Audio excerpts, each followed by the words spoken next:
ఓం నమః శివాయ. ఓం నమో నారాయణాయ. నరదృష్టి నివారణ కాళభైరవాయ నమో నమః. అతిక్రూర మహాకాయ కల్పాంతర దహనోపమ శ్రీ అష్టకాల భైరవ దేవతాభ్యో నమో నమః. హరి ఓం. మా ఛానల్కి స్వాగతం. అందరిపైనను ఆషాఢ మాసంలో ఉండబడినటువంటి అమ్మవారి యొక్క కృపకటాక్ష వీక్షణలు ఉండాలని కోరుకుంటూ అందరికీ ఆషాఢమాస శుక్లపక్ష అష్టమి, శుక్లపక్ష పూర్ణిమ, బహుళపక్ష అష్టమి, బహుళపక్ష అమావాస్య తిథి అందున అద్భుతమైన యోగం ఉంది. గురువారం పుష్యమీ నక్షత్రం, అలాగనే పునర్వసు నక్షత్రంతో కూడుకున్నటువంటి గురుపుషార్క యోగ అమావాస్య సందర్భంగా ఎలాంటి విధి విధానం పాటించడం వలన అద్భుత యోగం కలుగుతుందో తెలుసుకుందాం. 1/7/2025 నుండి 31/7/2025 వరకు పుట్టినటువంటి వారందరికీ కూడా ముందస్తుగా జన్మదిన శుభాకాంక్షలు. గతంలో వివాహం చేసుకున్న వారికి వివాహ వార్షికోత్సవ శుభాకాంక్షలు. ద్వాదశ రాశుల్లో గ్రహ గమనాల్ని ఒకసారి వీక్షింపచేద్దాం. వృషభ రాశిలో శుక్రుడు నక్షత్రకారకుడు, మిథున రాశిలో రవి గురు సంచార స్థితి, కర్కాటక రాశిలో బుధ సంచార స్థితి, సింహరాశిలో కుజుడు మరియు కేతు సంచార స్థితి, కుంభరాశిలో రాహు సంచార స్థితి, మీనరాశిలో శని భగవానుడి సంచార స్థితితో ద్వాదశ రాశుల్లో గ్రహ గమనాలు ఈ విధంగా ఉన్నాయి. మేషరాశి వారికి ఆషాఢ మాసంలో అమ్మవారి యొక్క ఆశీస్సులు ఎలా పొందాలో ఈ వీడియోలో తెలుసుకుందాం. మేషరాశిలో ఏ నక్షత్రాలు వస్తానగా అశ్విని నక్షత్రంలోని 4 పాదాలు, భరణి నక్షత్రంలో 4 పాదాలు, కృతికా నక్షత్రంలో 1 పాదం కలిపితే మేషరాశి. మేషరాశి యొక్క అధిపతి కుజ భగవానుడు. వీరికి 2వ స్థానంలో శుక్రుడు సంచారం చేయడము, శుక్రుడు నక్షత్రకారకుడు అవ్వడం వలన నూతనమైన వాహనాలు, బంగారు ఆభరణాలు, వస్త్రాలు, షేర్లు, క్రయ విక్రయాలు, గృహాలు, ఇంటి స్థలాలు కొనుగోలు చేయాలని మీ కోరిక నెరవేరబోతుందని చెప్పి గమనించాలి. తృతీయంలో రవితో కలిపినటువంటి దేవగురు బృహస్పతి సంచారం చేయడం వలన తల్లిదండ్రుల యొక్క ఆశీస్సులు, భగవంతుడి యొక్క ఆశీస్సులు, గురువుల యొక్క ఆశీస్సులు ఉన్నట్లయితే తరతరాల నుంచి వచ్చేట ఆస్తులు రావడం, లేకుంటే అమ్మగారి తాలూకు కానీ నాన్నగారి తాలూకు కాని నుంచి వచ్చేట ఉద్యోగాలు మీకు సంక్రమించేటువంటి పరిస్థితి చాలా అధికంగా ఉంటుంది. అర్ధాష్టమ బుధుడు అవ్వడం వలన చిన్న చిన్న విషయాలకు ఆందోళన తగదు. ఏదైనా ఒక విషయం ఉన్నప్పుడు దీర్ఘంగా ఆలోచించండి, ప్రశాంతంగా ఉండండి, మౌనంగా వాటిని ఎదుర్కొనేటువంటి మనోధైర్యాన్ని ప్రసాదించాలని భగవంతుని కూడా కోరుకోండి. అలాగనే సంతాన స్థానంలో కుజభగవానుడు మరియు కేతు సంచార స్థితి ఉండడం వలన నూతనంగా వివాహమైన వారికి పుత్ర పుత్రిక సంతాన యోగము, పిల్లల యొక్క చదువులు, పిల్లల యొక్క అభివృద్ధి, తల్లిదండ్రులు విదేశాల్లో ఉన్నప్పుడు అంటే పిల్లలు విదేశాలకు పంపించాలనే కోరిక నెరవేరబోతుందని చెప్పి కూడా మీరు గమనించగలగాలి. అనేకమైనటువంటి వృత్తులలో, ఉద్యోగాల్లో, వ్యాపారాల్లో ఉండబడిన వారు తొందరపాటు నిర్ణయానికి ఇది సరైన సమయం కాదు అని చెప్పి కూడా గమనించాలి. ఏకాదశి స్థానంలో రాహు ఉన్నాడు కనుక అనేక మంది మీ యొక్క సమయాన్ని, ధనాన్ని సద్వినియోగపరచుకోవడానికి ఎదురు చూస్తూ ఉన్నారు. కనుక ఎవరు మనవారు, ఎవరు పరాయివారు అనేది ఆలోచించుకోవడం మీ యొక్క వ్యక్తిగత అభిప్రాయం అని చెప్పి కూడా గుర్తుపెట్టుకోగలగాలి.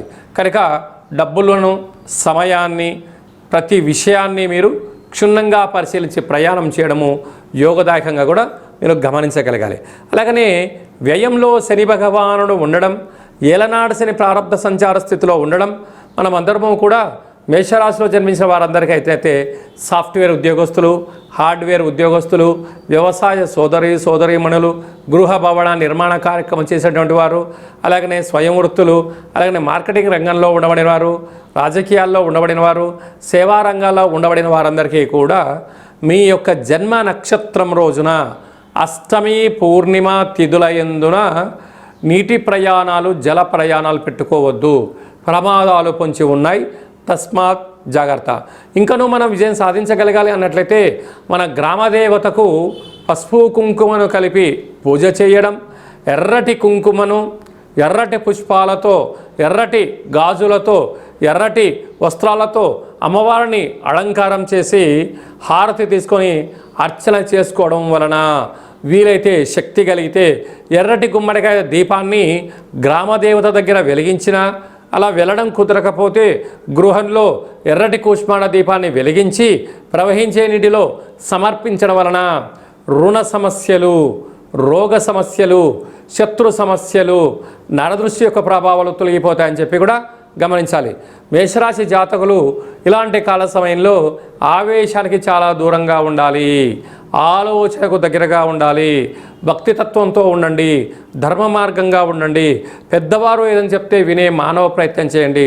కనుక ఇలాంటి కార్యక్రమాలలో వాహన ప్రయాణాలు చేసేవారు ఎన్నో జాగ్రత్తలు అవసరం. అలాగా చేపల వ్యాపారాలు చేసేవారు కానీ, నదుల్లో చేపలు పట్టేటువంటి వారు కానీ, లేకుంటే నీటితో కూడుకున్న హోటల్ వ్యాపారస్తులు చేసేటువంటి వారందరికీ కూడా ఎన్నో జాగ్రత్తలు అవసరం అని చెప్పి కూడా జ్యోతిర్విజ్ఞానం తెలియచేస్తుంది. కనుక ఆవేశానికి ఇది సరైన సమయం కాదు, ఆలోచనతో చేయండి, అన్నింటా విజయం మేషరాశి వారి సొంతం. మనకు జూలై మాసం అనగానే ఆషాఢ మాసం మనకు గుర్తొస్తూ ఉంటుంది. ఆషాఢ మాసం అనగానే తెలంగాణ ప్రాంతాలలో, అనేక ప్రాంతాలలో గ్రామ దేవతలకు, పొలిమేర దేవతలకు, కుల దేవతలకు, ఇష్టమైన దేవతలకు మనము పూజ చేసి అమ్మవారి యొక్క ఆశీస్సుల కోసం ప్రయత్నం చేస్తూ ఉంటాం. అలాగనే మనము వ్యవసాయం చేసేటువంటి సోదరీమణులందరికీ కూడా మనము వ్యవసాయంలో ఏదైనా పనులు ప్రారంభించేటువంటి కాల సమయంలో, విత్తనాలు పెట్టేటువంటి కాల సమయంలో మనము గ్రామదేవతకు, కులదేవతకు దండం పెట్టుకొని మిరప, పత్తి అనేక కార్యక్రమాలు మనం ప్రారంభిస్తూ ఉంటాం. కనుక ఆషాఢ మాసంలో 3వ తారీఖున శుక్లపక్ష అష్టమి, 10వ తారీఖున ఆషాఢమాస పూర్ణిమ, 18వ తారీఖున బహుళపక్ష అష్టమి, 24వ తారీఖున పుష్యమీ నక్షత్రంతో కూడుకున్న గురువారము, గురు పుష్యార్క యోగ సందర్భంగా మనమందరము కూడా జగన్మాత అయినటువంటి ఆ గ్రామ దేవతల యొక్క కృప కటాక్ష వీక్షణలు పొందే మానవ ప్రయత్నం చేయాలి. అంటే భగవంతుడికి, అమ్మవారికి స్మరణ, ధ్యానము, అర్చన, దర్శనము చేయడం వలన సంవత్సరాంతము మనకు స్వామివారి యొక్క ఆశీస్సులు కలిగి ఉంటాయి. అలాగనే పూరిలో అంటే ఒరిస్సా రాష్ట్రంలో జగన్నాథుడి రథయాత్ర కూడా ఉంటుంది. అలాంటి స్వామివారి యొక్క కృప కటాక్ష వీక్షణ మనందరిపైన ఉండాలని కూడా కోరుకుందాం. కనుక మనము ఆషాఢ మాసంలో వీలైతే గ్రామ దేవతలకు పసుపు కుంకుమని కలిపినటువంటిని వాటిని అమ్మవారి ముందర సమర్పించడం, అంటే అమ్మవారి దగ్గర ఉండబడినటువంటి కుంకుమను తెచ్చి బొట్టు పెట్టుకోవడం, వ్యవసాయ పొలాల్లో చల్లుకోవడం, మన వాహనాలకు బొట్టు పెట్టుకోవడం వలన సకల గ్రహదోషం తొలగిపోతుందని చెప్పి కూడా గమనించాలి. కనుక మనము 24వ తారీఖున పుష్యమీ నక్షత్రంతో కూడుకున్నటువంటి అమావాస్య అవ్వడం వల్ల తెల్ల జిల్లెడి వృక్షం దగ్గర ప్రదక్షిణ చేయడం, దీపాన్ని పెట్టడం, అలాగ వేరును తీసుకొచ్చి ఇంట్లో పెట్టుకోవడం వలన గురు పుష్యార్క యోగము రోజున శ్రీ శ్వేతార్క గణపతి స్వామి ఆశీస్సులు కలిగి సకల శుభం ఐశ్వర్యం కలిగి మనతో పాటు రాబోయే 7 తరాల వారికి అద్భుతమైన ఐశ్వర్య యోగం కలుగుతుందని చెప్పి గమనించాలి. ఎలా తీసుకోవాలి ఇంకా తన్ని విషయాలను ఈ కింద మనం సంప్రదిస్తే తెలియజేయడం జరుగుతుంది. ఈ యొక్క పాత్రను మనం గమనించినట్లయితే ఈ యొక్క పాత్ర కంచు పాత్ర అంటారు. కంచు మోగినట్టు కనకంబు మోగదు గధరా సుమతి అని చెప్పి మనకు సుమతి శతకంలో చెప్పడం జరుగుతుంటుంది. ఇలాగా ఓం కాలభైరవాయ నమో నమః అనేటువంటి మంత్రాన్ని ఉచ్చరిస్తూ ఇలా 12 సార్లు తిప్పడం వలన సకల గృహంలో ఉండబడినటువంటి ఐశ్వర్యం, ఆనందం, విద్యార్థులకు విద్య వశీకరణ, ఉద్యోగస్తులకు ప్రమోషను, వ్యాపారస్తులకు జనాకర్షణ, ఏదైనా పనులు చేయాలనుకునే వారికి నరదృష్టి తొలగిపోతుందని చెప్పి గమనించాలి. ఈ పాత్రతో పాటు కాళభైరవ స్వామి యొక్క పూజ 20 రకాల వస్తువులతో దిష్టి తీయించి మీకు అందజేయడం జరుగుతుంది. కనుక ఈ కింద నెంబర్ సంప్రదించి అక్షయ పాత్రను సొంతం చేసుకుందాం, ఐశ్వర్యానికి స్వాగతం పలుకుదాం. అలాగనే మీ వ్యక్తిగత జాతకం తెలుసుకోవాలనుకుంటున్నారా? మీ యొక్క పేరు, పుట్టినటువంటి తేదీ, నెల, సంవత్సరం రాసి పుట్టినటువంటి సమయం రాసి పంపించినట్లయితే 100 సంవత్సరాల జాతకాన్ని రాసి పంపించి పుట్టినప్పుడు గ్రహ గమనాలు ఎలా ఉన్నాయి, ప్రస్తుతం ఎలా ఉంటున్నాయి, రాబోయే కాలం ఎలా ఉంటున్నాయో మీకు తెలియజేసే ప్రయత్నం జరుగుతుందని చెప్పి గమనించాలి. డేటా బర్త్లు లేనటువంటి వారికి పేరు యొక్క మొదటి అక్షరాన్ని అనుసరిస్తూ రాశిని తెలియజేస్తూ గ్రహస్థితిని తెలియజేస్తూ రమణ శాస్త్రం ద్వారా అనగా గవళ ద్వారా భూత భవిష్యత్ వర్తమానాన్ని తెలియజేయడం జరుగుతుందని చెప్పి కూడా గమనించాలి. కనుక జాతకాన్ని తెలుసుకుందాం, జీవితంలో ఉన్న అడ్డంకుల్ని తొలగించుకుందాం, ఐశ్వర్యానికి ఆనందానికి స్వాగతం పలుకుదాం. ఈ కింది నెంబర్ సంప్రదించి అపాయింట్మెంట్ తీసుకొని సంప్రదించగలరు. అందరికీ శుభం, జయం, లాభం కలను కోరుకుంటూ అమ్మవారి యొక్క కృప కటాక్ష వీక్షణ అలాగా పూరిలో జగన్నాథుడి రథయాత్ర ఆశీస్సులు ఉండాలని కోరుకుంటూ ఆశీర్వచనం. శతమానం భవతి శతాయు పురుష సతేంద్రియ ఆయుష్యేవేంద్రియే ప్రతిష్టతి.